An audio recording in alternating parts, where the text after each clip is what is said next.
السلام علیکم سامعین گرامی۔ روزے کے حوالے سے ہونے والی سوالات میں سے یہ ہے، پوچھتے ہیں سائنس کی مدد سے چاند کی رویت کیسا ہے؟ ہاں جی، فقہ الاحوال کی روشنی میں تو محترم جو ہے اس کا جواب جو حضرت شاہ سید محمد نوربخش رحمۃ اللہ نے موجبات صوم میں سے ایک یہ لکھا ہے، روزہ واجب ہونے میں غروب آفتاب کے وقت، ہاں جی، سورج غروب ہونے کے بعد سورج اور چاند کے درمیان 12 درجہ یا اس سے زیادہ کا علم ہو جائے، یا 12 درجہ کا فاصلہ چاند اور سورج کے درمیان، یا اس سے زیادہ 12 سے زیادہ 13 14 جتنے لگ جائیں، اس سے زیادہ کا علم ہو جائے تو یہ چاند دوسرے دن کا ہے اور رویت ہو گیا ہے اور روزہ واجب ہو جاتی ہے۔ تو شاہ سید علیہ رحمہ کے اس قول کی روشنی میں سائنس کی مدد سے رویت ہلال شرعاً صحیح ہے،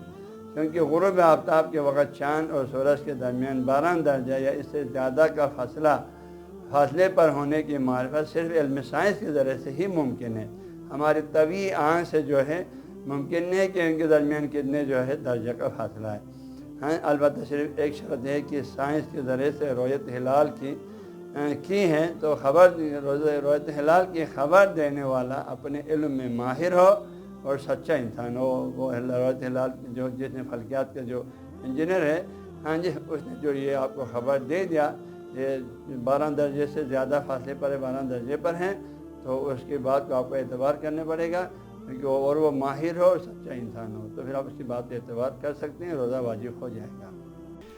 نیٹ بخشیہ 365 کو ڈاؤن لوڈ کرنے کے لیے گوگل پلے اسٹور پر جا کر نیٹ بخشیہ 365 لکھیں، بالکل مفت اور فری دستیاب ہے۔